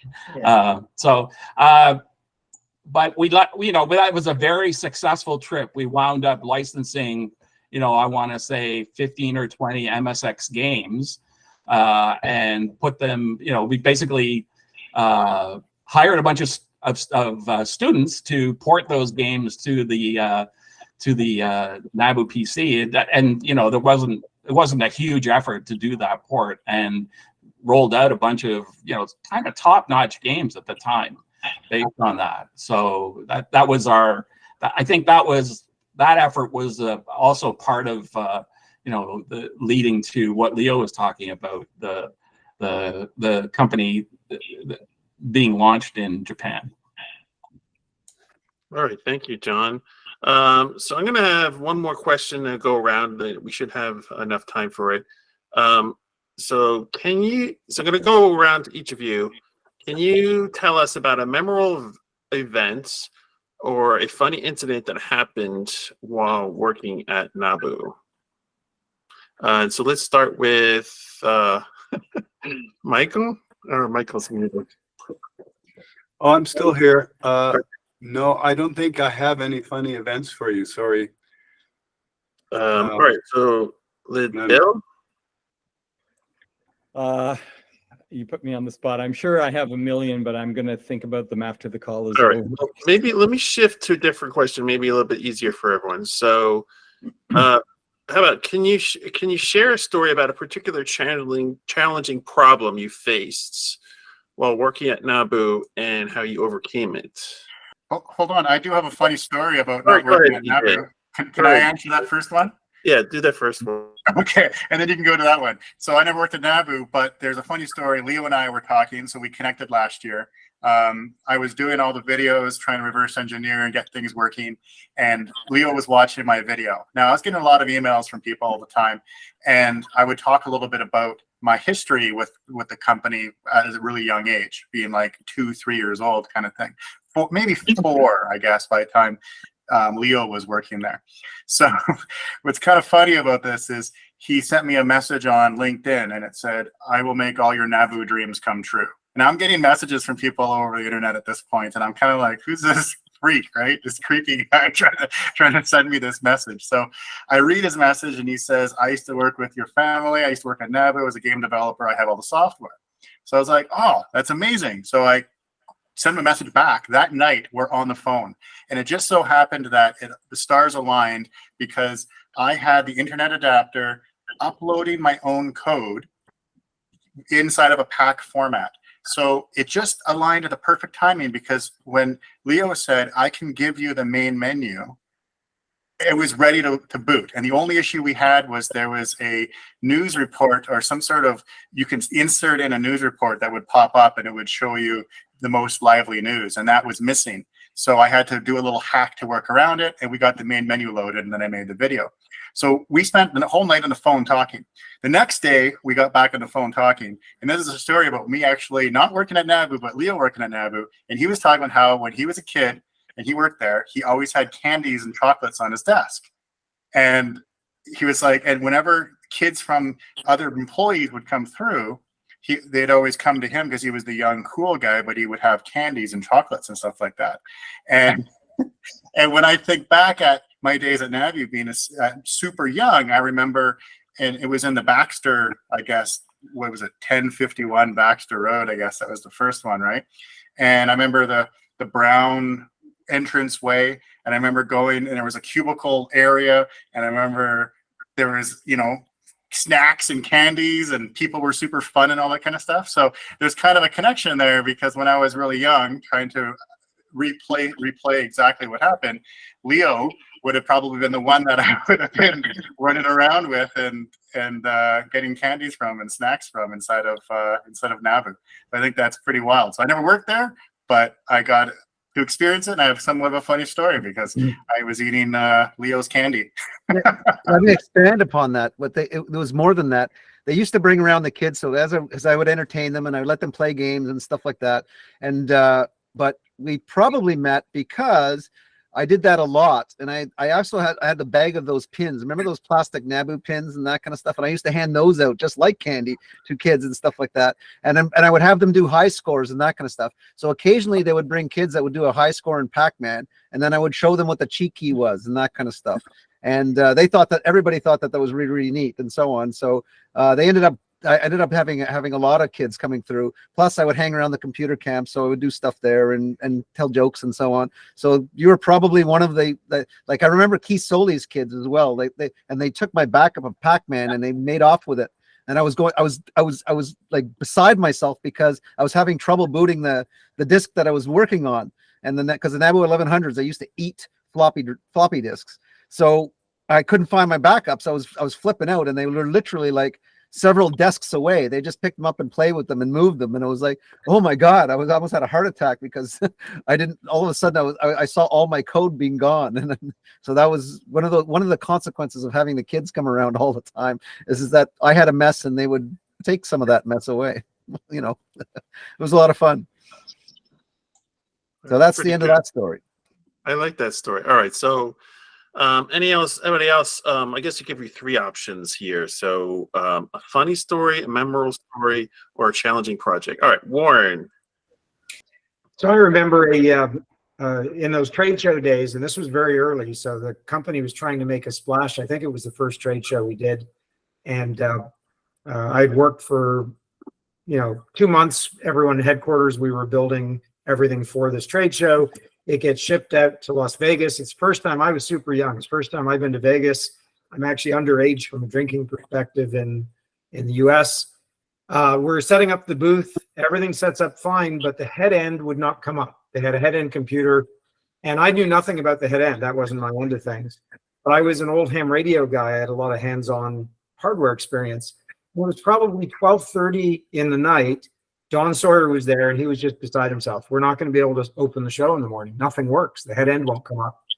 And so I didn't know anything about it. I didn't want to damage anything, but I was the last one there, and I went, let me see what's going on. And one of the tricks was, in the old days, you'd get oxidization on the fingers of plug-in cards, and you would take them out and use a pencil eraser to clean the oxidization off. So I started pulling cards out of this head end and did all that, and everything came up. It was about 2:30 in the morning. Don was super happy.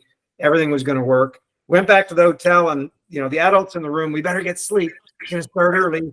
And I'm like, yeah, I guess. Go in the room, and I'm like, screw that. I'm going gambling. And I go out at 2:30 in the morning, underage, go gambling and drinking. But that was a good show, and it all worked out. But that was a memorable craziness that would take place. Yeah, I like that one. Thank you. All right, Eric, go ahead. All right, there are two things that come to mind were quite memorable. I remember early on with Michael Bates, and we had a couple of the young guys there, and the movie Tron had just come out. And he decided that it would be good for us to get a little inspiration, and he gathered a whole group, and we went to see Tron matinee. And here we come, 15 of us. We get into the theater, and they're all little young children at their mom because they thought this was going to be a wonderful thing for the kids. And we were in there, and we were watching the details and having a great time with some of the the in jokes like "Beware of the logic probe." And we thought, "Oh yeah, we know what that is," and that was really interesting. And I think one of the other things they did that sticks out in my mind, we're doing the video games, and that they thought, you know, we'll pay a visit to Atkinson Film Studio. We had a cartooning studio in Ottawa, and they took a number of us up to the studio, and we got to see how they put things together and learn a little bit about the video arts and how fast you had to update screens and things so you could get smooth video, which became one of the trademarks. If you guys have looked at these games, the animation seemed to be so far ahead of what you were seeing on some of the other platforms of the day. And I think that was a genius to be able to do that. And it was really cool to see. Thank you for sharing, Eric. Leo. Well, actually, I want to add to that story because Sure. I used Atkinson Film Arts a couple times. They animated a couple of BC characters for us, but in my case, I did roulette, and they animated the roulette board for us. So that weird animation they did on onion skin paper. They drew several frames of it, but I got to learn how animation worked, and I saw how they flipped through them and went back and forth to basically figure out that the thing could move. And this was all done on graph paper that was onion skin level. It was kind of translucent.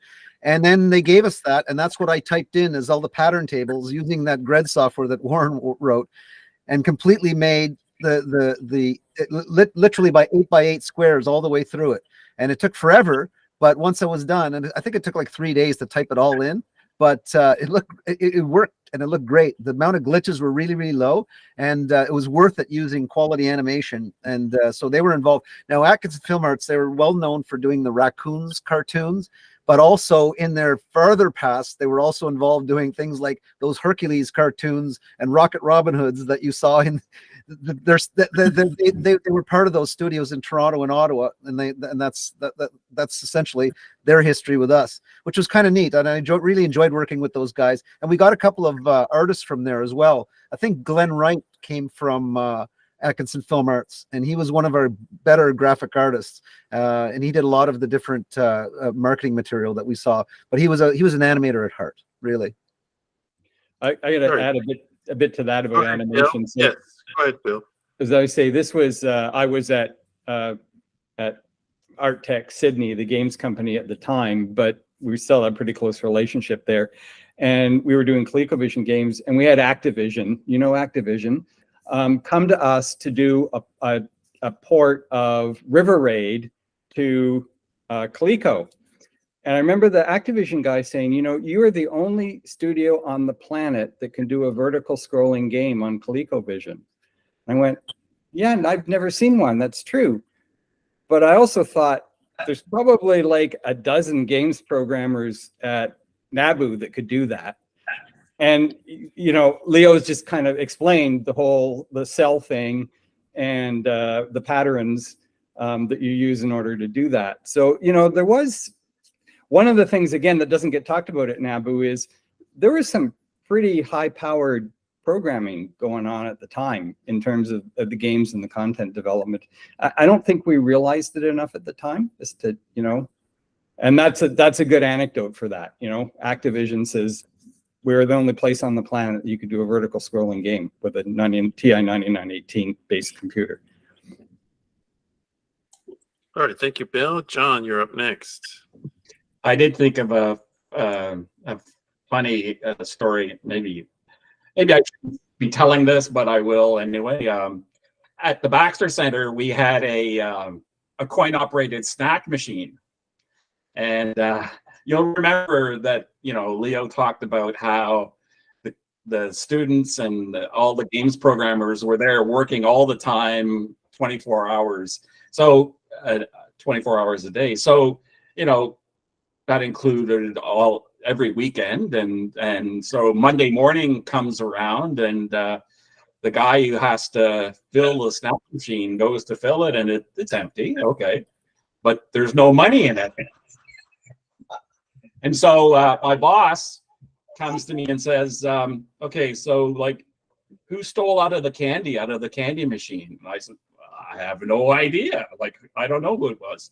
Well, can you talk to Leo? Because I'm pretty sure he knows who did it. And I was pretty sure Leo didn't do it. I had my own stash. Who was it?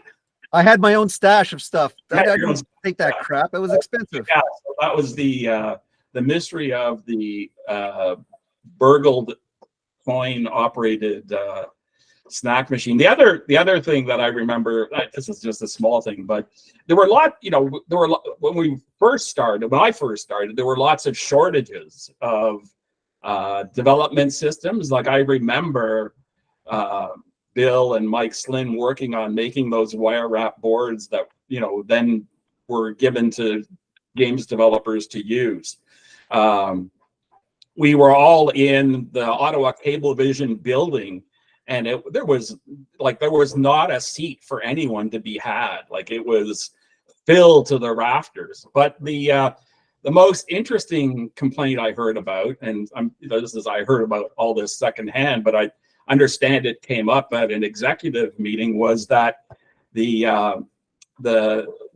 cable devices company out in Almont had a bit of a employee mutiny because there was no toilet paper in the washrooms, and so there were shortages everywhere.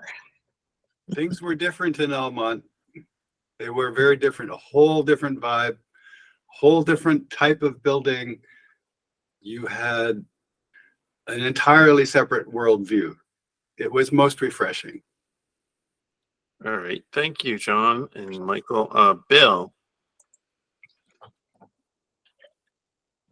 A story. This talks a little bit to what DJ was talking about with the large company in the business. We bought Consolidated Computer, and I got asked to go and do a technical evaluation of the technology in the Toronto labs. So remember, I'm a techie. I'm like 2 years out of university. So I go down to the Toronto labs expecting that I'm going to do a technical evaluation. And the managing director of the lab, Eric is laughing here. He probably remembers. The managing director of the lab called an all hands meeting and put me up in front and said, here's Bill Bourne. He's from our head office, and he's going to tell us about the future of the labs, of the office. And I had to completely in the moment think on my feet and say something meaningful to whatever it was. I don't know, what, a couple hundred people, Eric, whose jobs were at risk. They'd been bought by another company. They didn't know what was going to happen. So yeah, there were more than technical challenges in working for the company. I think it went fairly well, but Leo.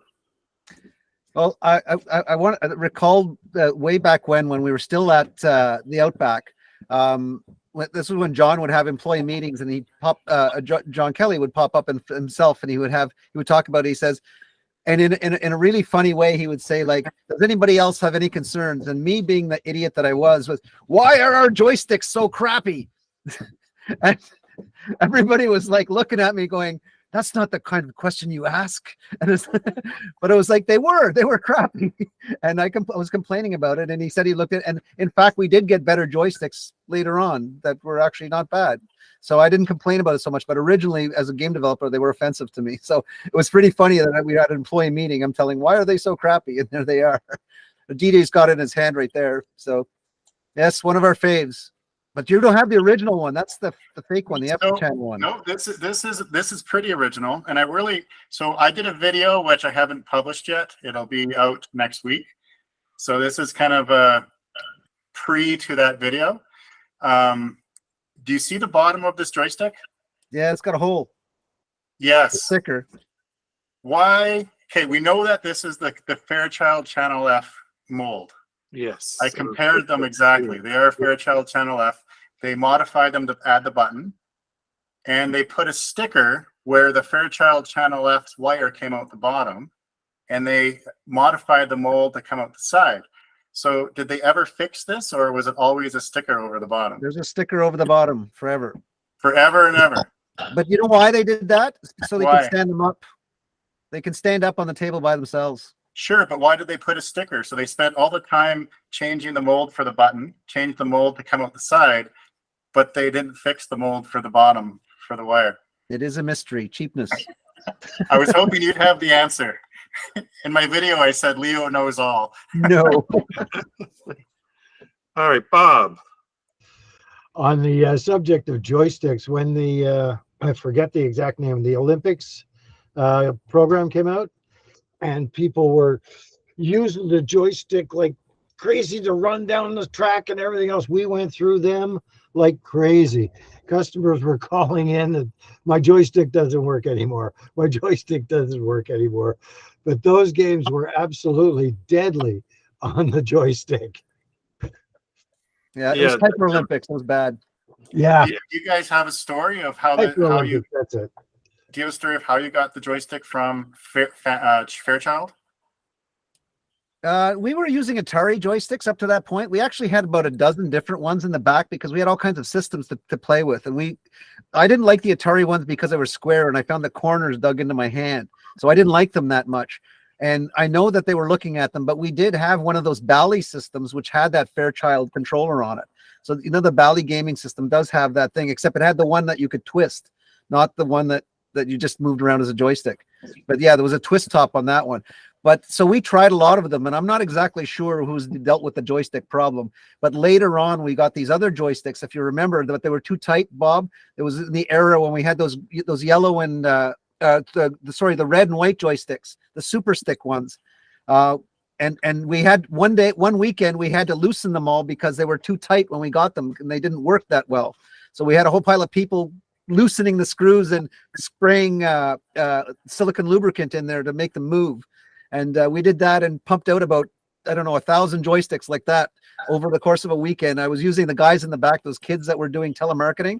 There was high school students that were doing telemarketing. So I had them basically testing them so that we could pump them out by Monday morning kind of thing. And I thought that was one of the fun times that we had where we brought everybody together, bought pizza. Les Purley was there. There was a whole pile of kids basically playing games with these brand new remanufactured joysticks. It was a lot of fun. It was one of those weird events. All right, so I have one quick question before we wrap it up. Someone is asking on the live stream about how many people have a Commodore phone or ever owned a Commodore branded phone. Doesn't look like anybody. All right, so then let's just have last words because we're going on about 2 hours now. We'll go around, last words. DJ? I want to say that this is actually super awesome to be able to hear all your stories, and I'd like to connect with you all. We have that email thread going, so I want to keep that going because I'd like to scan some of these documents and send them off to you because I think it's going to probably revive a lot of interesting memories. There might be some stuff in here you might think is fun, but it's been really great to be able to hear all of your participations in NABU. Like I mentioned earlier, it was when my dad had finally passed away. For his whole life, he carried on the story of NABU, saying it should have been the internet. You know, it should have been. We should have been able to order flowers. He kept saying to me, "You should be able to order flowers on this NABU and have it delivered, or do your banking." Right, like that was the vision of in the '80s. So to hear all of you have different roles in the company, I think that's really great. So I'm glad to be part of this. All right, thank you, DJ. John, last words. Well, I just want to say thanks for organizing this. And it's been really great to see a bunch of familiar faces and sort of connect with some people that I worked with 40 years ago. I think, you know, we had an astonishing number of young, very talented people working with us. And I personally feel very, very happy, very, very privileged to have worked with such a group of people. Some of whom are here today, but you know there was many others as well. Donna. Donna, there we go. As a segue, Donna, last words. Well, it was a memorable time of my life, and I got to say, the most learning that I had at NABU Network came directly from the mentoring that Leo, who is like 10 years younger than me, had the patience to show me the ropes, and that was amazing. Thank you, Leo. Michael? I circulated the lyrics to a song I wrote about NABU. Yes. And I guess I explained it. I have nothing further. I'm gonna All right. post that song. You're not going to sing it? I'll post that song on the forums.nabu.ca. All right. Bill? I just want to say thanks for organizing. It's really fun to reminisce and hear the old stories and bring back memories that I had, were in the very back of my brain that I'd kind of forgotten. You're welcome. Warren? Yeah, I also very much appreciate the opportunity and it's a kick to get to see everyone. I think there's not a lot of work experience that really is pivotal in people's lives. NABU had a big impact, I think, for a couple of reasons. Someone mentioned, I think Bill did, when you try to get people to really get the most out of them, you want something bigger than it. You want a big mission, and NABU certainly had a big mission. It was both fun. There were a lot of, as we talked about, a lot of new people, younger people who were just out, anything was possible, and it was a big mission. And I think it really did have a big impact on a lot of folks. So I'm really happy to see this remembrance, and it's been great to see everyone again after so long. All right. Thank you, Warren. Bob? As I said, I wasn't around when it started. I got in, I guess somebody said 79 it started, so 84, 5 years later, in the second phase. But some of the things that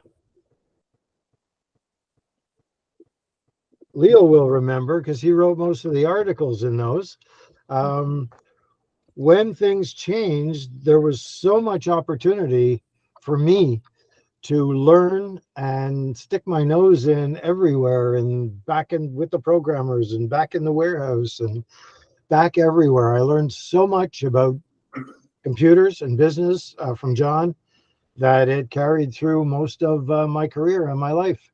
And I certainly appreciate the opportunity to work for them, and work with Leo is the only one of you guys that I really had any interaction with. But it was fun times. All right. Thanks, Bob. Leo? First, I'd like to introduce my lovely wife, Lisa, who just showed up afterwards. Say hello.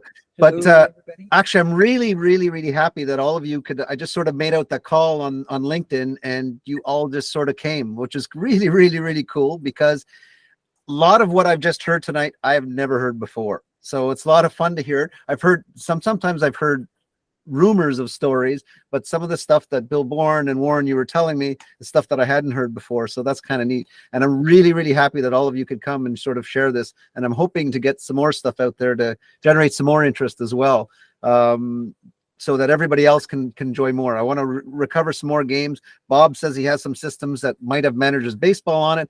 That would be literally the best game that we could pull, because it was the best showcase of the NABU, because it was the only game that used 50 segments of the cycle. It was the biggest one ever, and he used many, many K.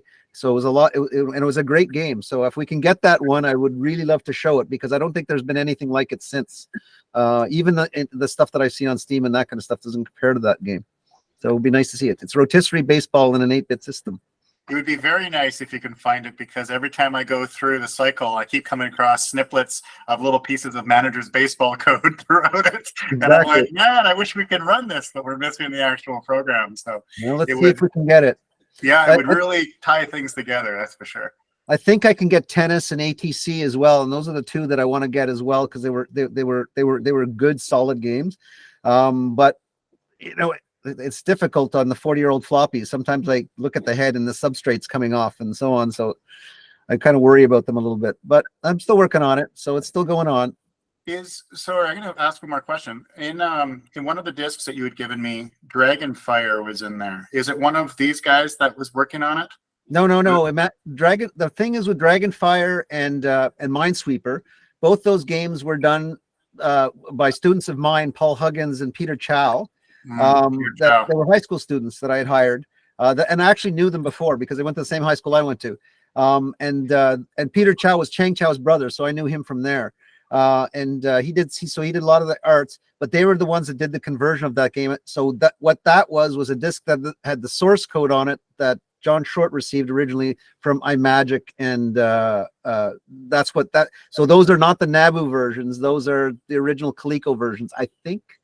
Yeah, they're Coleco, and somebody had actually gone through for NABU and commented in where the code should be modified. Right. I looked at it. Maybe it'll be a project for another day.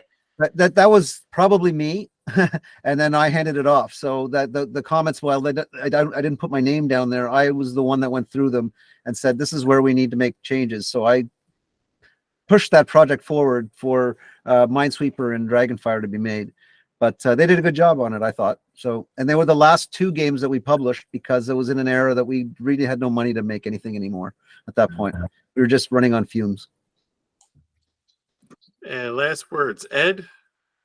Hi. Well, this was great. Leo, thank you very much for getting me involved in this. I really appreciate it. And it's great to see you guys. Some of you guys I knew back in the day, some I didn't. But I thought, one of the great things about NABU, I thought, was the ability for the technical guys and the marketing guys to get along and to, share ideas and how to deal with problems and things like that. I thought that was something that I hadn't seen in a lot of technology companies. The marketing guys would be off doing their own thing and not really talking to the engineering side. I think NABU was great that way. The interactions were very good. All right, thank you, Ed. Eric? I'm just was thinking on Leo's comments, the amount of Ks of code, and it just shows that where we are now versus 1980 when we download megs without thinking of it. I think this has been really nice to participate in and to reminisce and to actually see not just the fact that we had programmers for games and NABU PCs, but we had a whole gamut of technology with the people who did the head end and working with cable, and it was an amazing piece of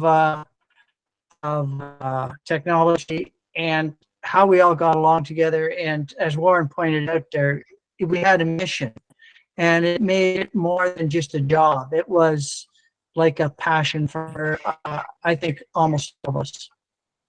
And thanks for hosting this. You're welcome. Tim? Just a couple things. From a technical perspective, having started at such a young age, working with new breaking technology, provided a lot of education in terms of managing resources, performance, that really served me well for the next 10 years of my career when things were not as powerful and not as robust as they are today. So that really played a big role at the beginning. But NABU also had a nice social side of it as well, which was we had softball teams that played together outside of the long working hours, and everybody just genuinely got along with each other. In addition to that, one of my favorite things that was brought up as part of this revival again was the grunt press, and that was fairly unfiltered employee feedback and opinions, and it wasn't heavily edited, and there were a lot of interesting little reflections of people's views and opinions that were nice to see again when they started coming back to light. So it was just an unusual combination of technology, smart people, and a fun work environment. All right, thank you, Tim. Brian, any last words? I know you didn't work there, but maybe you had some observations. Well, I enjoyed listening to everyone's conversations, and the work you all put into the NABU back then. I've had fun taking it apart, looking at how things work and reverse engineering that to build the emulator and the various decisions that were made when doing it. So just like to thank everyone who worked at NABU back then and gave us this wonderful computer that we can now play around with 40 years later. All right. Well, thank you, everyone. One thing that I notice is it has some similarities to Commodore, where you had a lot of innovative technologies. You had a lot of things that were really great and interesting, but somehow you weren't able to put it together to survive and to keep going onwards. There was always something that stopped you from becoming a company that survived forever. So, but thank you everyone for coming. Thank you, Leo, for getting everyone together. I'm hoping to do future talks with like some subsets of you, or maybe like the developers and maybe some of the sales and marketing. We had one person that couldn't make it. She was on a flight. So I really appreciate it. Thank you, everyone. Going to end the live stream in 5, 4, 3, 2, 1. All right. See you, folks. Live stream is